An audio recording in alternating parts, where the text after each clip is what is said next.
ओम शांति। ओम शांति। आज रक्षाबंधन के पावन पर्व की आप सभी को बहुत बहुत बधाई हो।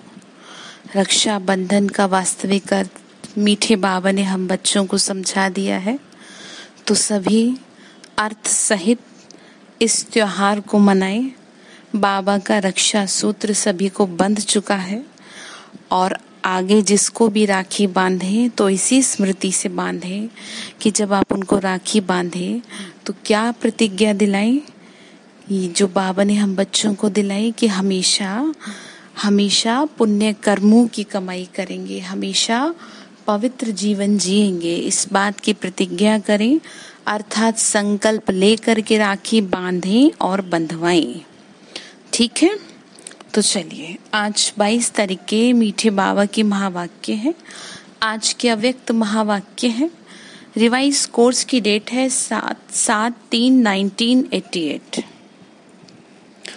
मुरली का हेडिंग है भाग्यवान बच्चों के श्रेष्ठ भाग्य की लिस्ट।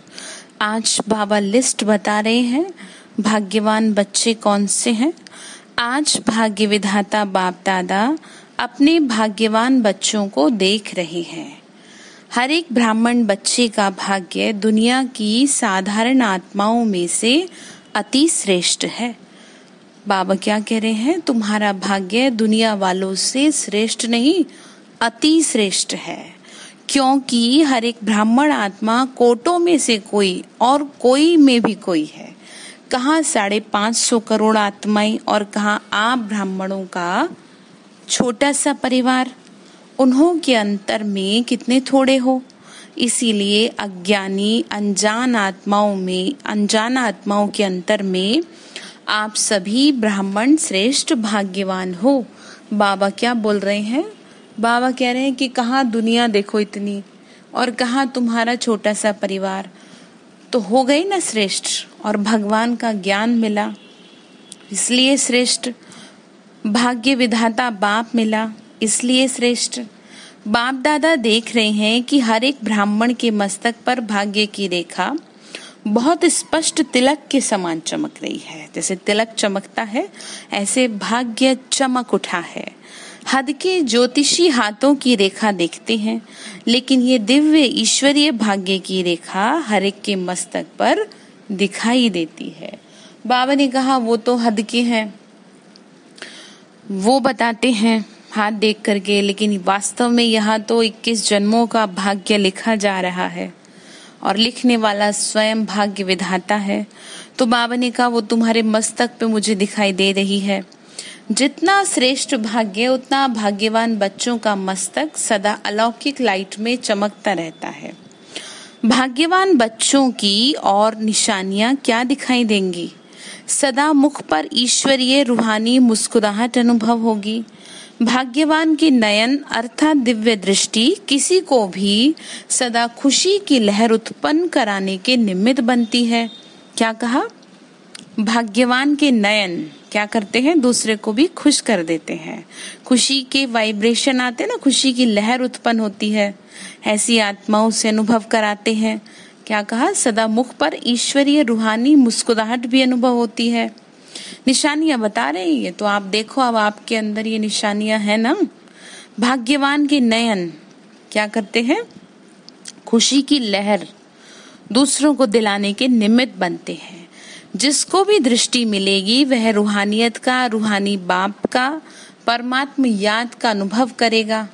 जो भी ऐसी आत्माओं से मिलता है वो आत्मा खुशी से झूम उठता है, भगवान की याद आती है, उससे भगवान का प्यार महसूस होता है। बाबा के घर में क्या है, भगवान का प्यार ही तो है, वो बाबा का प्यार ही तो है जो सबको खींचता है। कोई स्वार्थ नहीं है इसीलिए खींचता है। बाबा ने कहा परमात्मा प्यार का अनुभव होगा, याद का अनुभव होगा। जैसे दीदी दादियों से अनुभव होता है ना कि कितना देखो बाबा को याद करती होंगी, जो उनको देखने से ही संतुष्टि हो जाती है। भाग्यवान आत्माओं के संपर्क में हर एक आत्मा को हल्कापन अर्थात लाइट की अनुभूति होगी। जो भी आपके संपर्क में आएगा चाहे कितना भी चिंताओं में होगा, लेकिन आपके संपर्क में आते ही वो स्वयं को बहुत हल्का महसूस करेगा। क्यों? आप भाग्यवान हैं इसलिए। तो हमेशा अपने को क्या समझेंगे? मैं कौन हूँ? भाग्यवान आत्मा हूँ। ब्राह्मण बच्चों में भी नंबरवार तो अंत तक ही रहेंगे, लेकिन निशानियां नंबरवार सभी भाग्यवान बच्चों की है। बाबा ने कहा देखो, ब्राह्मण आत्माएं हैं तो जैसा जैसा पुरुषार्थ कर रहे हैं उसी हिसाब से नंबरवार आ रही है। नंबरवार मतलब जो जैसा कर रहा है, समझ रहा है अपनी बुद्धि से, उसी अनुसार प्राप्ति कर रहा है। बाबा ने कहा वो तो अंत तक आते रहेंगे ब्राह्मण, लेकिन निशानियां सभी भाग्यवान बच्चों की है। चाहे कोई एक दिन का आया है, चाहे कोई सालों से चल रहा है, सभी की अंदर क्या है? कोई ना कोई विशेषता है। मतलब सभी भाग्यवान बच्चे हैं। आगे और भी प्रत्यक्षता होती जाएगी। बाबा क्या कह रहे हैं? जैसे जैसे समय बढ़ेगा लोगों को मालूम पड़ेगा, अपने आप पता चल जाएगा। फिर आगे आगे ऐसे करके बाबा समझा रहे हैं। प्रत्यक्ष मतलब होता है दिखाई देना। अभी थोड़ा समय को आगे बढ़ने तो दो। थोड़े समय में जब अति और अंत दोनों ही अनुभव होगा तो चारों ओर अनजान आत्माएं हद के वैराग्य वृत्ति में आएंगी। बाबा ने क्या कहा? जैसे जैसे समय बढ़ेगा दुनिया वाले चीजों को अपने आप क्या हो जाएंगे? वैरागी हो जाएंगे। व्यक्ति से, वस्तु से, पदार्थों से हद का वैराग्य ले आएंगे। जैसे कोई मृत्यु किसी की होने वाली हो, कहते हैं ना शमशानी वैराग्य आ जाता है लोगों को। बाबा ने कहा वो हद का वैराग्य है, लेकिन हम बेहद के वैरागी हैं। हमारे को शमशानी वैराग्य नहीं लाना है। हमको तो हमारे मतलब की ये दुनिया नहीं है। अब इस बात से वैराग्य लाना है कि जब कोई चीज आपके काम की नहीं, आपके मतलब की नहीं, तो आपको उसमें दिमाग लगाने की जरूरत क्या है? ना ये दुनिया आपके लिए, ना यहाँ के लोग आपके लिए है, ना यहाँ की चीजें आपके लिए हैं। तो इसीलिए बन जाओ बेहद के वैरागी। हद के नहीं कि सब छोड़ दिया थोड़े टाइम के लिए, वो चीज नहीं। और आप भाग्यवान आत्माएं बेहद के वैराग्य वृत्ति के अनुभव में होंगी। आ गई ना वही बात। अभी तो दुनिया वालों में भी वैराग्य नहीं है। अगर थोड़ी बहुत रिहर्सल होती है तो भी अलबेलेपन की नींद में सो जाते हैं, तो और ही अलबेलेपन की नींद में सो जाते हैं। रिहर्सल समझ रहे हैं ना? वातावरण खराब होता है बाहर का, और ये तो होता ही रहता है। लेकिन जब अति और अंत के नजारे सामने आएंगे ना, तो स्वतः ही हद के वैराग्य वृत्ति उत्पन्न होगी। बाबा ने कहा जब समय और तेजी से अब आगे बढ़ेगा तो अपने आप क्या होगा? दुनिया वालों का दुनिया से मन हटता जाएगा, लेकिन वो बहुत थोड़ा सा है, बहुत थोड़े समय के लिए होगा। उससे कुछ मिलेगा नहीं, वो तो दुख से हट रहा है। जैसे कि बाहर में अब वातावरण अच्छा नहीं रहा तो लोग अपने को अकेला कर रहे हैं। खाने का वो नहीं रहा, मतलब पहले बहुत रहता था ना बाहर का भोजन करें, तो अब क्या है कोविड की वजह से वो नहीं है, तो उससे कुछ फायदा नहीं है। वो तो मजबूरी से हो रहा है। हमने तो खुशी खुशी दुनिया को भूला है, उसके मार्क्स अलग हैं। जब किसी चीज की कोई वैल्यू नहीं रहती, कोई यूज नहीं रहता, तब आप उसको छोड़े तो उसका क्या फायदा? तो बाबा ने कहा तो समय जब ऐसा आएगा ना बाहर, तब सब ऐसे करेंगे। हद की वैराग्य वृत्ति उत्पन्न होगी और अति टेंशन यानी तनाव होने के कारण सभी का टेंशन ध्यान एक बाप की तरफ जाएगा। फिर जब बाहर का वातावरण खराब होगा तो दुनिया वाले भगवान की तरफ भागेंगे। जैसे अभी देखो सभी ने किया था, उस समय सर्वात्माओं की दिल से आवाज निकलेगा कि सबका रचयिता, सभी का बाप एक है, और बुद्धि अनेक तरफ से निकल एक तरफ स्वतः आ जाएगी। ऐसे समय पर आप भाग्यवान आत्माओं की बेहद के वैराग्य वृत्ति की स्थिति स्वतः और निरंतर हो जाएगी। हर एक के मस्तक से भाग्य की रेखाएं स्पष्ट दिखाई देंगी। बाबा क्या कह रहे हैं? ऐसे समय पे आप आत्माओं की जो स्थिति है ना, वो ऑटोमेटिकली निरंतर हो जाएगी। ठीक है, स्वतः और निरंतर होगी, और मस्तक आपके चमकेंगे। जब आपको योग कराते हैं तो महसूस कराते हैं ना, मस्तक मणि में चमक रही हूँ, सुंदर ज्योति मस्तक के बीच में बैठी हूँ। मत भूलो इस बात को। अभी भी श्रेष्ठ भाग्यवान बच्चों की बुद्धि में सदा क्या रहता है? भगवान और भाग्य। भगवान हमारा पिता और उस पिता ने लिखा है हमारा भाग्य, तो हम कौन हो गए? भाग्यवान आत्माएं हो गए। तो अमृत वेले से अपने भाग्य की लिस्ट निकालो। भाग्यवान बच्चों को अमृत वेले स्वयं बाप उठाते भी हैं और आह्वान भी करते हैं। जो अति स्नेही बच्चे हैं उन्हों का अनुभव है कि सोने भी चाहे तो ऐसा लगता है जैसे कोई सोने नहीं दे रहा, कोई उठा रहा है। जो बाबा के बहुत प्रिय हैं, लाडले हैं, बाबा से बहुत प्यार करते हैं, तो कई बार वो सोना भी चाहते हैं तो सो नहीं पाते क्योंकि प्यार खींचता है। जैसे किसी से मिलने का कोई समय आपने फिक्स कर रखा हो और कभी आप मिलना ना चाहो तो अपने आप आपको खींचावट होगी, अपने आप आपके पैर चल देंगे। तो वही बात है, फिर ऐसा महसूस होता है जैसे बाबा सोने नहीं दे रहा, बुला रहा है, ऐसे अनुभव होता है ना। तो अमृत वेले से अपना भाग्य देखो, मतलब देखो सुबह से ही आपका भाग्य कितना उदय हो जाता है। सुबह सवेरे आंख खुलते ही भगवान को देखते हो आप, सारे दिन वो आपके अंग संग रहता है। आपके जैसा भाग्यवान भला कौन होगा बताओ। तो अमृत वेले से अपना भाग्य देखो, फिर पढ़ाने के लिए बिठाता है मुरली में। भक्ति में देवताओं को भगवान समझ भक्त घंटी बजाकर उठाते हैं और आपको भगवान खुद उठाते हैं। दुनिया में क्या करते हैं, मंदिर मस्जिद गुरुद्वारे के घंटे बज जाते हैं भगवान को उठाने के लिए, लेकिन यहाँ भगवान हमको उठा रहा है। कितना भाग्य है, उनको तो पता नहीं है इसीलिए वो ऐसे कर रहे हैं, पुकारने के लिए, उनसे कुछ मांगने के लिए उनको उठा रहे हैं। हमें तो हमारे पिता मिल गए तो हमें तो कुछ करने की जरूरत ही नहीं है। हमें तो बाबा ऐसे बात करते हैं जैसे बच्चे करते हैं अपने पिता से। तो अमृत वेले से लेके आप बच्चों के सेवाधारी बन सेवा करते हैं। बाबा ने कहा मैं सुबह से ही तुम्हारी सेवा में हाजिर हो जाता हूँ, और फिर आह्वान करते हैं आओ बाप समान स्थिति का अनुभव करो। बाबा बुलाते हैं ना परम धाम में बैठो, मेरे समान स्थिति का अनुभव करो, जैसे ब्रह्मा बाबा ने किया। मेरे साथ बैठ जाओ। बाप कहाँ बैठा है? ऊंचे स्थान पर और ऊंची स्थिति में। कितना ऊंचा है देखो, आपकी स्थिति भी ऐसी हो। सारे ज्ञान का सार है आपकी स्थिति। जब बाप के साथ बैठ जाएंगे तो स्थिति क्या होगी? बहुत अच्छी होगी। फिर तो मेहनत क्यों करते हो, साथ में बैठ जाओ तो संग का रंग स्वतः ही पड़ता है।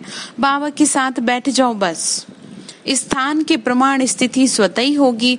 जैसे मधुबन के स्थान पर आते हो तो स्थिति क्या हो जाती है, जब मधुबन जाते हैं तो ऑटोमेटिकली योग लग जाता है। योग लगाना नहीं पड़ता, योग लगाना पड़ता है या योग लगा हुआ ही रहता है। बाबा ने कहा तभी तो यहाँ ज्यादा रहने की इच्छा रखते हो, क्योंकि वातावरण खींचता है।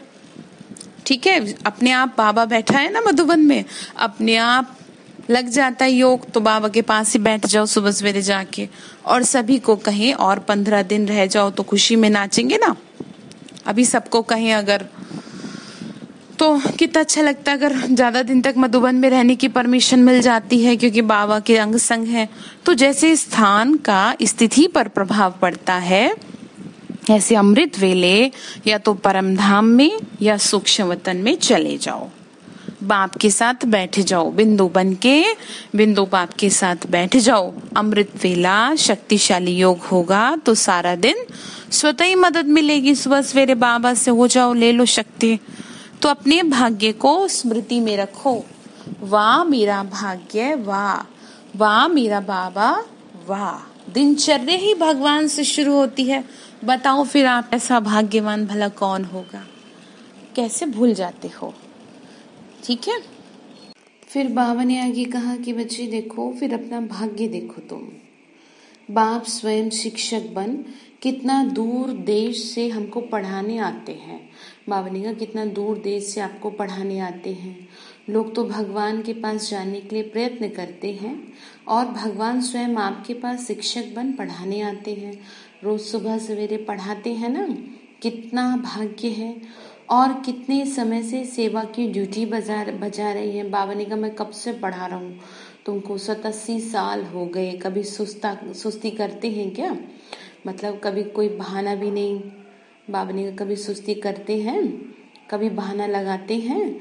आज सिर दर्द है, आज रात्रि को सोए नहीं है, तो जैसे बाप अथक सेवाधारी बन सेवा करते हैं, तो बाप समान बच्चे भी अथक सेवाधारी अपनी दिनचर्या देखो।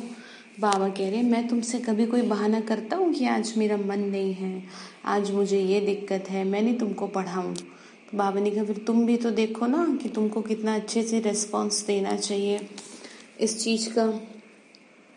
बाबा ने कहा तो अपनी दिनचर्या देखो, कितना बड़ा भाग्य।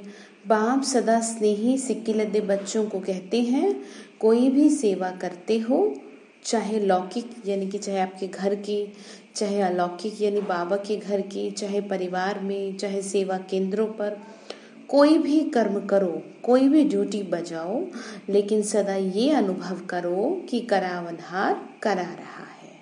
कौन करा रहा है? बाबा। मैं तो कर रही हूँ बस, मुझ निमित्त करनहार द्वारा, मैं सेवा करने के लिए निमित्त बना हुआ हूँ, करावनहार करा रहा है। यहाँ भी अकेले नहीं हूँ, करावनहार के रूप में बाप कर्म करने समय भी साथ है। बाबा ने कहा बस तुम्हें ना खुद को याद दिलानी है ये बात कि तुम कुछ नहीं कर रहे हो, मैं तुमसे करा रहा हूँ।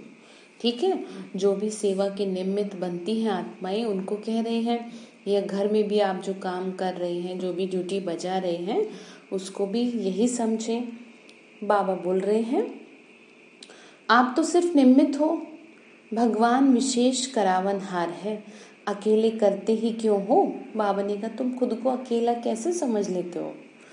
अकेला सॉरी, अकेला मैं करता हूँ ये भान रहता है, तो ये मैंपन क्या है? माया का दरवाजा है। फिर कहते हो माया आ गई। जहाँ आपने कहा मैंने किया, मेरा परिवार, मेरे बच्चे, मेरी प्रॉपर्टी, मैंने इनको पाला पोसा, तो ये क्या आ जाएगी? फिर माया आ जाएगी।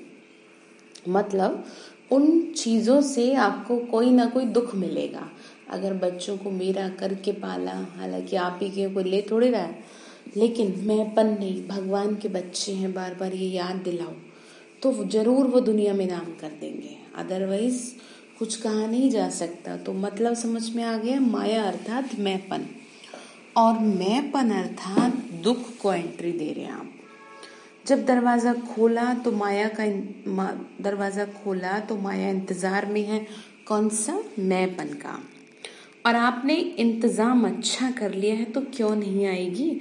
जब सारा दिन मेरा मेरा गाते रहते हो तो क्यों नहीं आएंगे दुख? आएंगे।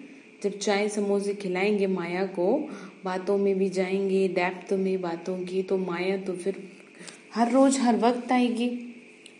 बात समझ में आ रही है बाबा क्या समझा रहे? तुम्हारा कुछ भी नहीं है, सब कुछ सेवा अर्थ समझो तो बच जाओगे दुखों से, नहीं तो माया तुम्हें बहुत दुख देगी। फिर आगे कहा यह भी अपना भाग्य स्मृति में रखो कि बाप करावनहार हर कर्म में करा रहा है, तो बोझ नहीं होगा। फिर बोझ मालिक पर होता है, आप मालिक थोड़ी हो, आपसे कौन करा रहा है? बाबा करा रहा है। साथी जो होते हैं उनपे बोझ नहीं होता। मालिक बन जाते हो तो बोझ होता है, मैं जिम्मेदार हूँ, मैं मालिक हूँ। नहीं, मैं तो बालक हूँ। किसका? बाबा का। भले कितनी भी उम्र हो गई, भले बाल बच्चों वाले हो गए, लेकिन बुद्धि से बड़े नहीं हुए। बाबा के तो बच्चे ही रहेंगे ना। तो मैं बालक हूँ और मालिक बाप है। मालिक मुझ बालक से करा रहा है। क्या कहा? मालिक बाबा मुझसे करा रहे हैं। बड़े बन जाते हो तो बड़े दुख आ जाते हैं। वही बात आ गई, अपनापन, मैंपन, अभिमान में आ गई तो दुख आएगा। फिर बालक बनकर मालिक के डायरेक्शन पर करो। मैं कौन हूँ? बालक हूँ। मुझे बाबा ने ये काम कराया है, बाबा ने सेवा दी है, जैसे आपको सिखाया भोजन बनाने की सेवा है आपको घर में, ये ध्यान रखो। तो कितना बड़ा भाग्य है ये है। हर कर्म में बाप जिम्मेदारपन हल्का बनाए उड़ा रहे। बाबा ने कहा देखो मैं तुम्हारी हर तरह की जिम्मेदारी अपने सर पे ले रहा हूँ, तुम फिर भी परेशान, तुम्हें फिर भी टेंशन। जब तुम्हें कह रहे कुछ सोचो ही मत, फिर भी सोच रहे हैं व्यर्थ। तो बाबा ने कहा होता क्या है फिर? जब कोई समस्या आती है तो कहते हो बाबा अभी आप जानो, तो जब समस्या समाप्त हो जाती तो मस्त हो जाते हो। लेकिन ऐसे करो ही क्यों जो समस्या आवे? समस्या आवे फिर भगाओ तो वेस्ट ऑफ टाइम है, वेस्ट ऑफ एनर्जी ऑल्सो। तो ऐसे काम क्यों करो जो समस्या आवे। करावनहार बाप की डायरेक्शन प्रमाण हर कर्म करते चलो तो कर्म भी श्रेष्ठ और श्रेष्ठ कर्म का फल सदा खुशी, सदा हल्कापन, फरिश्ता जीवन का अनुभव करते रहेंगे। बात समझ में आई क्या कहा। हर कर्म डायरेक्शन प्रमाण हो तो कर्म का फल भी अच्छा, खुशी भी रहेगी, हल्के भी रहेंगे, फरिश्तापन का अनुभव होगा। शिव बाबा की श्रीमत प्रमाण, जैसे कुछ दिन पहले कहा ना कि बाबा की श्रीमत प्रमाण खर्चा करो, ऐसे ही श्रीमत प्रमाण कर्म हो। तो ये बात है। फरिश्ता कर्म के संबंध में आएगा लेकिन कर्म के बंधन में नहीं बांधेगा। बाबा ने कहा फरिश्ता जो होता है तो हल्का होता है, तुमको भी तो ऐसे हल्की रहना है, भले कर्म करना है लेकिन हल्की रहना है बुद्धि से। और बाप का संबंध करावनहार का जुटा हुआ है, इसीलिए निमित्त भाव में कभी मैंपन का अभिमान नहीं आता। आपका क्या है बताओ, कुछ भी तो नहीं, आप क्यों अपना सोचते हो। सदा निर्माण का कार्य करेंगे। सदा निर्माण मतलब सदा झुके हुए रहेंगे। देखा है ना, जो जितने बड़े आत्माएं होती हैं वो उतनी ही झुकी रहती हैं। और फिर क्या होता है, एक नई दुनिया का निर्माण होता है, एक अच्छे समाज का निर्माण होता है। तो वही कहा जा रहा है, सदा निर्माण यानी स्थापना का कार्य करेंगे। तो कितना भाग्य है आपका। तो क्या कहा बताओ, कितना भाग्य आपका कि आप इस निमित्त बन रहे हो। फिर कहा और फिर ब्रह्मा भोजन खिलाता कौन है। ब्रह्मा भोजन अभी खाया ना सभी ने, तो नाम ही है ब्रह्मा भोजन। ब्रह्मा भोजन नहीं, ब्रह्म भोजन नहीं, ब्रह्मा भोजन। जैसे कई लोग सोच लेते हैं, कहते हैं ब्रह्म कुमारी नहीं, ब्रह्मा कुमारीज। ऐसे ही ब्रह्मा भोजन तो ब्रह्मा यज्ञ का सदा रक्षक है। हर एक यज्ञ वत्स व ब्रह्मा वत्स के लिए ब्रह्मा द्वारा ब्रह्मा भोजन मिलना ही है। लोग तो वैसे ही कहते हैं कि हमको भगवान खिला रहा है, मालूम है नहीं भगवान क्या है, लेकिन खिलाता भगवान है। लेकिन ब्राह्मण बच्चों को तो बाप ही खिलाता है। यहाँ पे ब्रह्मा भोजन या जो भोग लगता है गुरुवार के दिन, वो कौन खिलाता है। वो यहाँ तो डायरेक्ट बाबा खिलाता है बच्चों को। दुनिया में तो सिर्फ गाया ही है। चाहे लौकिक कमाई भी करके पैसे जमा करते, उसी से भोजन मंगाते भी हो, लेकिन पहले अपनी कमाई की बाप की भंडारी में डालते हो। बाप की भंडारी भोलानाथ का भंडारा बन जाता है। क्या कहा, जब आप अपनी कमाई में से जितना भी आप करते हो भगवान के लिए उसमें डालते हो, तो फिर वो क्या बन जाता है, भोलानाथ का भंडारा बन जाता है। कभी भी इस विधि को भूलना नहीं तो सोचेंगे हम खुद कमाते खुद ही खाते हैं, फिर क्या सोचेंगे। अदरवाइज अगर आप भूल जाएंगे बात, तो माया फिर परेशान करेगी, आपको अपना अभिमान आएगा। आपको तो ये सोचना है ना, मैं तो बाबा के भंडारे से खा रहा हूँ या खा रही हूँ या औरों को खिला रहे हैं। वैसे तो ट्रस्टी का कुछ नहीं होता, हम अपनी कमाई से खाते हैं, ये संकल्प भी नहीं उठ सकता, ये कभी भी नहीं लाना।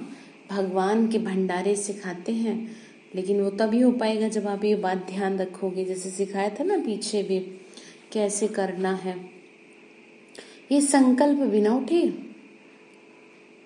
जब ट्रस्टी हैं, सब बाप के हवाले कर दिया, तेरा हो गया मेरा नहीं। ट्रस्टी अर्थात तेरा और गृहस्थी अर्थात मेरा। आप ये सोचेंगे मेरी गृहस्थी, मेरा ये मेरा वो, तो फिर कोई जिम्मेदार नहीं है आपका, आप खुद ही परेशान होते रहेंगे। आप कौन हो, गृहस्थी तो नहीं हो ना, भगवान खिला रहा है, ब्रह्मा भोजन मिल रहा है। क्या समझने भोजन को, ब्रह्मा भोजन कौन खिला रहा है, बाबा।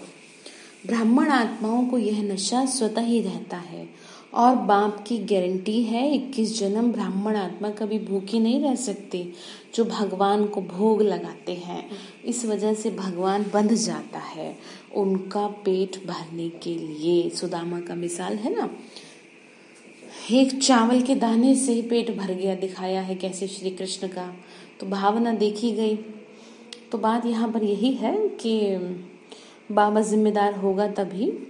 बड़े प्यार से दाल रोटी सब्जी खिलाएंगे, ये जन्म भी दाल रोटी प्यार की खाएंगे। बाबा ने कहा देखो, अगर तुम इस तरीके से करोगे तो मैं तुम्हारे को खिलाऊंगा, मेहनत की नहीं, प्यार की। इसीलिए सदा ये स्मृति रखो कि अमृत वेले से लेके क्या क्या भाग्य प्राप्त हुआ है, सारी दिनचर्या सोचो। क्या कहा? सुबह से लेके रात तक, वो है ना लेटर, वो खुदा का खत जिसमें सुबह से रात तक भगवान इंतजार करता है आपका, तो वो सारा दिन आपकी सेवा में उपस्थित है। तो आपके जैसा भाग्य भला किसका होगा बताओ। तो ये बाबा कह रहे हैं चेक करने के लिए, ठीक है। फिर क्या कहा? सुलाते भी बाप है, लोरी दे करके बाप की गोदी में सो जाओ। जब भी नींद ना आए तो बाबा से ये कह दिया करो, बाबा मुझे अपनी गोदी में सुला लो। तो थकावट बीमारी सब भूल जाएंगे और आप आराम करेंगे। सिर्फ आह्वान करो आराम, तो आराम आ जाएगी, ठीक है। आराम को बाबा ने संधि विच्छेद कर दिया है। आराम, राम को बुलाओ, मतलब अकेले सोते हो तो और संकल्प चलते हैं। बाप के साथ प्यार की गोदी में सो जाओ। तो आज से क्या करेंगे? बाबा की गोदी में सोना है, अकेले नहीं सोना। मीठे प्यारे बच्चे की लोरी सुनते सुनते सो जाओ। देखो कितना अलौकिक अनुभव होता है, कितना प्यार करेगा, आपको फील होगी उसकी प्रेजेंस, उसकी टच आपको फील होगी। लेकिन वो तब जब आप पूरी तरह से बाबा की को आह्वान करोगे, बाबा को बुलाओगे तब। तो अमृत वेले से लेकर रात तक सब भगवान करा रहा है।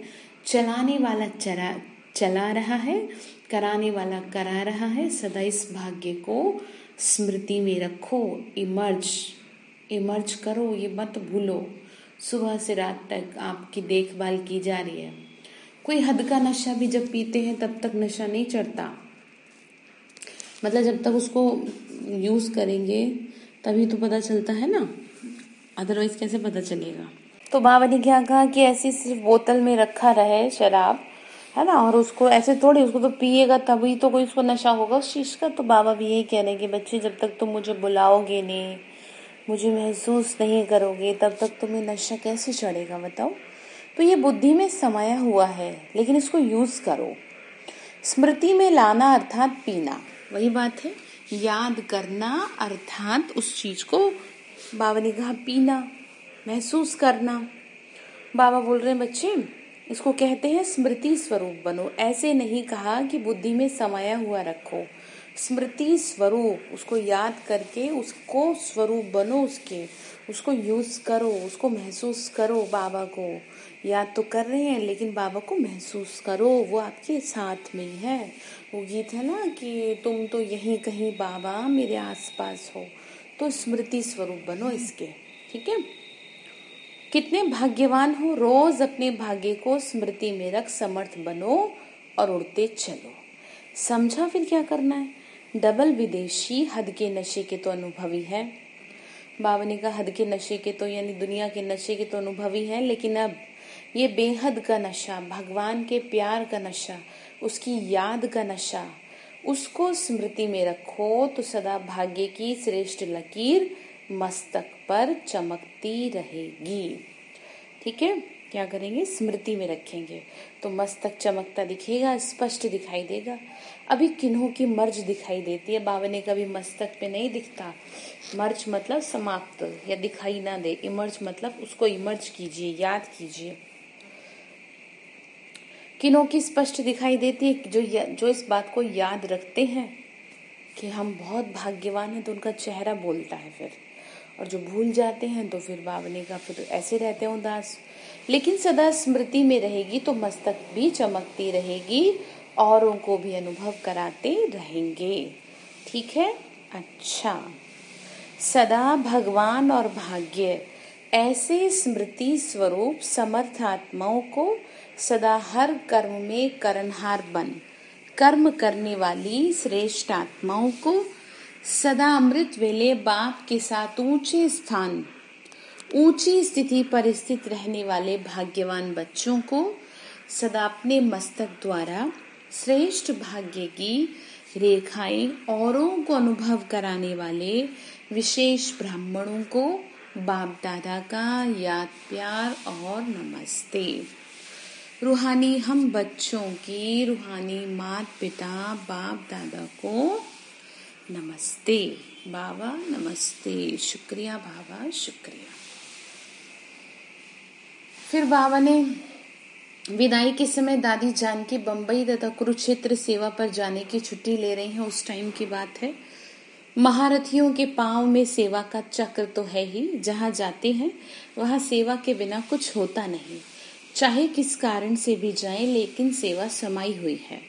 हर कदम में सेवा के सिवाय कुछ है ही नहीं। अगर चलते भी हैं तो चलते हुए भी सेवा है। अगर खाना भी खाते हैं, किसको बुला के खिला देते हैं, स्नेह से स्वीकार करते हैं, तो ये भी सेवा हो गई। उठते बैठते चलते सेवा ही सेवा। ऐसे सेवाधारी हो। सेवा का चांस मिलना भाग्य की निशानी है। बड़े चक्रवर्ती बनना यानी बहुत बड़े सेवाधारी, तो सेवा का चक्र भी बड़ा है।